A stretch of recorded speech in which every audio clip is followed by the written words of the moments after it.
Você tem medo do Feng Shui funcionar? Esse medo é muito comum, né? Porque Feng Shui fala sobre energia. E energia é uma coisa invisível. Quando a gente tem medo de aranha, é muito plausível, né? Poxa, tem uma aranha ali e ela pode me picar. Então, faz muito sentido você ter medo de aranha, né? Quando você tem medo de avião, também faz muito sentido. Por quê? Porque você tá vendo o avião lá, um negócio gigantesco voando no céu, e você fala, meu Deus, a qualquer momento esse negócio pode cair. E se cair, grandes chances são que todo mundo que tá lá dentro vai morrer, porque é uma altura muito grande, tem um monte de ferro, um monte de coisa, né? Então, provavelmente vai ser um desastre, né? Agora, quando a gente tá falando de energia, a energia é uma coisa invisível. Então, uma coisa que a gente não consegue ver. E aí, quando as pessoas começam a falar, sua casa influencia na sua vida. Se você tiver um banheiro, tal no meio da sua casa, isso vai sugar a energia da saúde tua e da sua família. Se você passar muito tempo debaixo de uma viga, você pode começar a ter dor de cabeça, você pode começar a ter dor nas costas, ou se essa viga ela fica bem em cima da tua cama, né, dividindo você e o teu parceiro, tua parceira, isso pode separar a energia de vocês, vocês podem vir a se separar, ter problemas no relacionamento, né? Ou se a tua cama fica embaixo da janela, isso pode gerar insegurança no teu relacionamento, na tua autoestima, desconfiança, você pode começar a desconfiar do teu parceiro, de que ele tá agindo pelas tuas costas, tá fazendo coisas que você não sabe, ou se você trabalha de frente para uma parede, isso vai bloquear a sua visão, a tua perspectiva do futuro vai ficar limitada, você vai se sentir sem opções na sua vida, ou às vezes não é trabalhando de frente para a parede, né? Mas se o teu filho dorme com a cama encostada, ou a tua filha dorme com a cama encostada na lateral da parede, isso vai gerar dependência emocional. Provavelmente teu filho, tua filha vai ficar muito tempo na casa dos pais, dependendo dos pais, vai se sentir sem opções na vida dele, né? E aí a gente fala essas coisas e começa a questionar, será mesmo? Será que isso aí não é balela? Será que da onde que os nossos móveis eles vão influenciar tanto na nossa vida, né? Móveis são móveis. Tem a ver o meu sofá, o meu fogão a ver com dinheiro. Tá bom, né? Às vezes até parece fazer sentido, mas será que faz mesmo? E a gente começa a se questionar, e é super normal, né? Será que esse Feng Shui é real? Será que não é uma coisa que inventaram, uma modinha, uma terceirizar, desculpa, da nossa vida não tá sendo da maneira como a gente gostaria? E aí, para responder esse questionamento, a grande verdade é você observar. Primeiro, você observar como é que isso está sendo dentro da sua casa. Você começar a conhecer sobre o assunto e começar a observar. Por quê? Uma coisa que eu aprendi na aula de ciências, quando eu estava na escola, que os cientistas, para eles descobrirem da onde que vinha a vida, né, de onde que surgia a vida, eles começaram a pesquisar nas vidas mais simples da gente ver, né, nos ciclos de vidas mais rápidos, que são dos insetos, das moscas, dos insetos. Antigamente, né, muito antigamente, os cientistas eles acreditavam que a vida ela surgia a partir da sujeira. Olha só que absurdo, hoje a gente vê isso, né? Eles acreditavam que se você juntasse um monte de sujeira num cantinho, em determinado momento, dali ia nascer uma mosca, um inseto, né?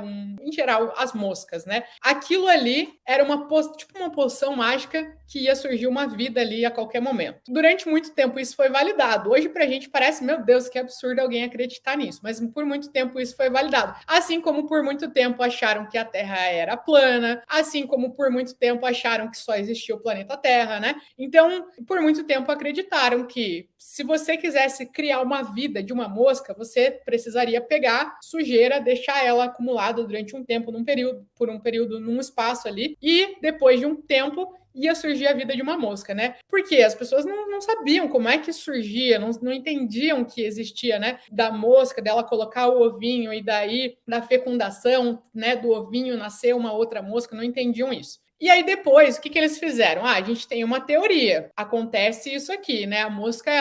A vida da mosca surge a partir da sujeira. Só que eles precisavam validar se isso era verdade ou não. Antes isso era só uma teoria. E aí o que eles fizeram? Eles começaram a colocar um monte de sujeira ali e ver se realmente alguma hora ia brotar, ia dar sujeira do pó ali e ia sair uma mosca. E eles começaram a observar que não, que na verdade a sujeira ela atraía a mosca já estava viva, a sujeira ela simplesmente atraía a mosca. E hoje para nós isso é muito óbvio. E o estudo do Feng Shui, né, o que eu estou falando da observação, é justamente isso. Hoje é um conceito muito novo para você. Então, aquilo que antes, né, era um conceito muito novo para as pessoas lá, imagina os portugueses lá vivendo em Portugal, e aí eles olhavam para o horizonte e não viam um fim assim, só reto, reto, reto. Muito óbvio que eles pensassem que a Terra era plana, né? Eles começaram a ver que a Terra não era plana quando eles viam que, por mais que eles fossem reto, uma hora eles iam chegar num outro lugar, que eles não estavam enxergando lá na frente, né?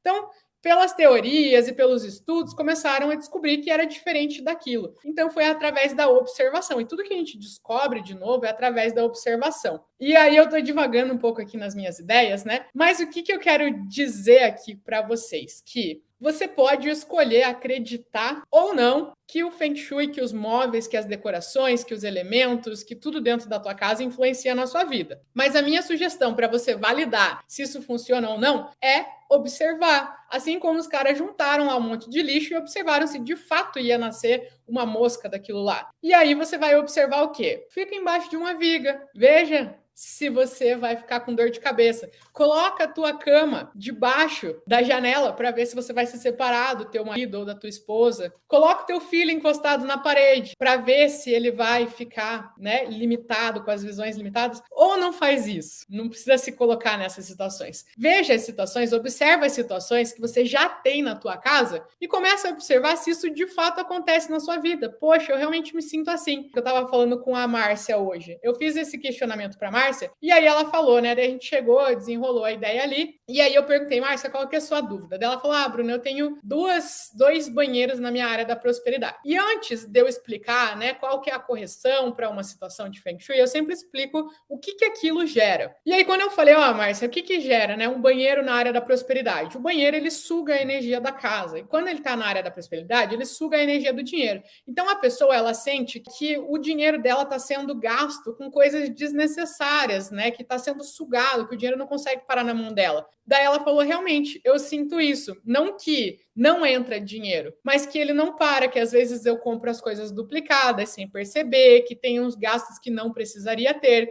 E eu falei, então casa o sentimento. Então, quando a gente vai observar, é justamente isso, você entender o que aquela situação gera e ver se isso de fato faz sentido para você. Hoje eu, analisando as minhas antigas casas e o que aconteceu comigo nas minhas antigas casas, eu vejo que acontece exatamente, né, o que as situações daquela casa geravam. Então, para mim, é incontestável que o Feng Shui é verdadeiro, porque eu observei, eu vi acontecendo na minha vida. Eu me separei, eu tive problemas nas minhas empresas, eu tive problemas de autoestima, eu engordei. E aí, quando eu olhei para a casa onde eu morava nessas épocas que essas coisas aconteceram, realmente tinham situações que levam a isso. E depois, em outros cenários que eu não estava nessas situações, a minha vida não era daquele jeito. Então, a melhor maneira de você observar se isso acontece ou não é você pensar, antes de eu me mudar para essa casa, como é que era a minha vida? Tem algum padrão diferente, né? Depois que eu me mudei para essa casa, será que as coisas começaram a ficar melhor ou pior? Ou às vezes não é nem de se mudar de casa, mas é de você fazer uma reforma grande na sua casa. Poxa, antes eu tinha, né, uma prosperidade financeira e depois daquela reforma parece que estagnou a nossa vida financeira, ou meu relacionamento, meu casamento começou a ficar ruim, ou meu filho, depois que eu troquei o quarto do meu filho foi dormir naquele quarto, ele começou a ficar mais desobediente. Quando você começa a observar essas situações, esse padrão, depois de uma mudança de ambiente, você começou a ter resultados diferentes na sua vida, isso é a comprovação de que realmente o Feng Shui funciona, o Feng Shui existe, não é uma coisa que a gente pode ignorar. Então, o que acontece? Primeiro, a gente tem essa dúvida, né? Se o Feng Shui funciona. E aí você começa, a verdade para você responder essa questão é você observar. A tua casa, ela tá conversando com você. A casa, ela conversa, ela fala com você. A casa é o reflexo. Eu tenho uma aluna minha que ela fala que a casa dela tava chorando uma época. O que é a casa chorando? Era uma infiltração, que ela arrumava e a infiltração voltava. Ela arrumava e a infiltração voltava. E eu não sei se você sabe, mas no estudo do Feng Shui, disse que quando tem uma infiltração, isso está demonstrando instabilidades financeiras e emocionais. E aí ela entendeu isso, ela não conhecia o Feng Shui. Ela viu a casa dela, achou aquilo muito estranho e foi procurar a razão disso. E aí ela falou, realmente, eu estava muito abalada financeiramente e isso estava me desestruturando emocionalmente. Ela estava chorando e a casa dela estava refletindo isso. Então, através disso, ela chegou no Feng Shui. Então, a nossa casa, ela se comunica com a gente. É como se fosse um sintoma. A gente, quando tá com algum problema de saúde, por exemplo, a gente tá com algum problema, alguma infecção em algum órgão do nosso corpo, né? Só que como o nosso órgão, o nosso corpo, os órgãos ficam na parte interna do nosso corpo, o nosso corpo, ele começa a manifestar sintomas na nossa parte externa. Uma febre, uma alergia, alguma coisa. Só que a febre não é o problema que a gente está sentindo. A febre é um sintoma de que existe alguma coisa errada dentro do nosso corpo. Então ela está dando um sinal. Se a gente ignora essa febre, esse sintoma, né, ignora o sintoma, o problema que a gente não resolve e ele pode ir se agravando e se agravando e se agravando. Pode virar uma infecção, dessa infecção pode virar uma coisa mais generalizada, pode pegar outros órgãos do seu corpo, né? Então, o nosso corpo, ele dá sinais, ele dá sintomas para que a gente perceba que tem alguma coisa de errado, para a gente ir no médico, o médico faz os exames, faz raio-x se for preciso, para descobrir qual que é a razão, né, daquele sintoma e fazer um tratamento. O Feng Shui é a mesma coisa. A nossa casa, ela se comunica com a gente. A gente ter um banheiro numa área ruim, ter uma infiltração, um vazamento, ter um local de longa permanência embaixo de uma viga. Isso aí são os sintomas que a gente vai observando. O que a gente sente, né? A instabilidade financeira, a instabilidade emocional, problema no relacionamento, a insegurança, tudo isso são sintomas que a gente está sentindo. Mas, na verdade, a gente tem que procurar o que na nossa casa está gerando, está intensificando esses problemas para a gente curar, corrigir eles. E isso é o Feng Shui.